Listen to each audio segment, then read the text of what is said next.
Jadi ujian yang kita alami hari ini itu bukan sesuatu yang baru teman-teman. Itu sudah berlaku kepada orang-orang sebelum kita. Dan kita itu nggak sendiri dalam hal ini. Kalau kita bicaranya ujian. Kita nggak mau bicara tentang azab. Mudah-mudahan kita bukan orang yang diazab.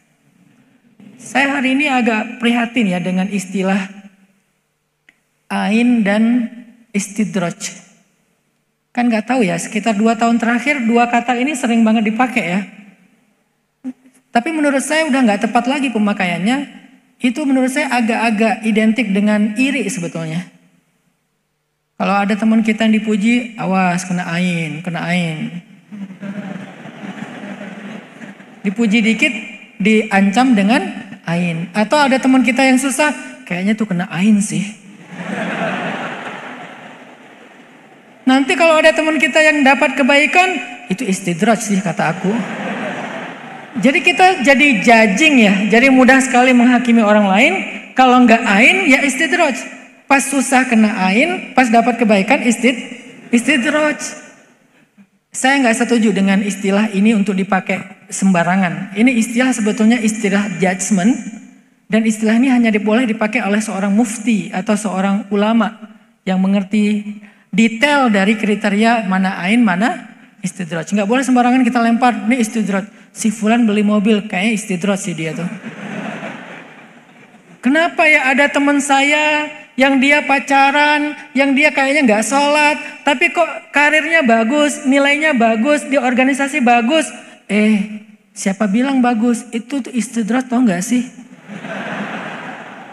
Ini kan berarti judgment. Berarti kita ngejudging orang lain yang mendapatkan karunia Allah. Tapi kan dia pacaran Ustadz. Tapi kan dia buka aurat Ustadz. Tapi kan dia berbuat dosa Ustadz. Tapi kan dia gak sholat Ustadz. Bentar dulu. Bisa gak kita iltamis li akhika alfa udrin. Cari 1000 alasan untuk berbaik sangka sama dia. Oke, dia mungkin berbuat dosa. Oke, mungkin dia adalah orang yang gak baik sholatnya. Siapa tahu sekarang dia udah bertobat. Saya kenal dia Ustadz, dia belum bertobat. Siapa tahu dia punya amalan rahasia yang kamu gak ngerti. Kayaknya gak ada deh rahasia dia. Semua rahasia dia ceritain ke saya. Kayaknya dia dapat doa orang tua. Tapi saya juga punya orang tua. Nah kamu gak pernah sungkem sama ibumu.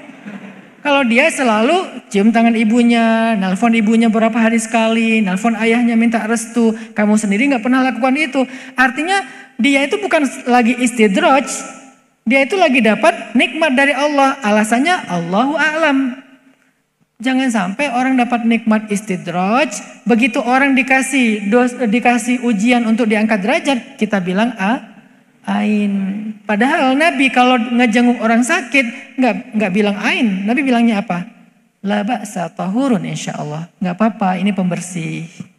Gak apa-apa, ini mengangkat derajat. Gak apa-apa, ini mengampuni dosa. Berarti kamu bukan dapat musibah, kamu dapat anugerah.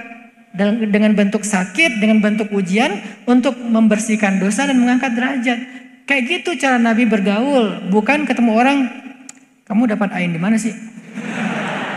Gak gitu ngomongnya. Kalau ada yang dapat nikmat, Masya Allah, semoga berkah, barakallah apa misalnya gitu kan ya. Bukan... hati-hati ya, karena itu nggak lama.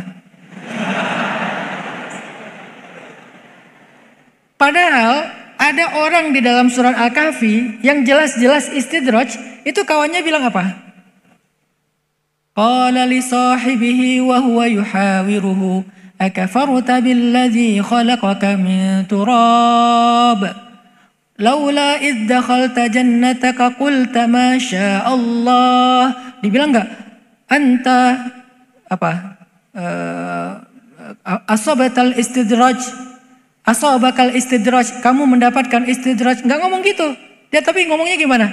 Kenapa kamu nggak berzikir kepada Allah? Kenapa kamu nggak bersyukur kepada Allah? Kenapa kamu malah kufur kepada Allah? Cuma dinasihatin, bukan? Hadza istidraj kata dia. Ini istidraj untuk kamu. Enggak, padahal jelas-jelas itu istidraj loh.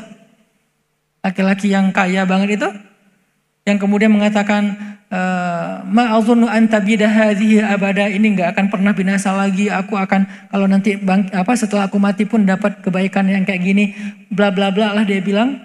Temennya yang jelas-jelas paham ini istidraj cuman ngasih nasihat. Akafarta billadzi khalaqaka min turab, summa min nutfah, summa sawwaka rajula. Walaula idh dakhalta jannataka qulta masya Allah. Kenapa kamu nggak bilang masya Allah? Nah, jadi dinasehatin dulu. Nanti ujung-ujungnya ketika memang nggak bisa dinasehatin, baru ada basyiran, ada nadhiran, ada busyra, ada ada nadra, ada berita gembira, ada peringatan.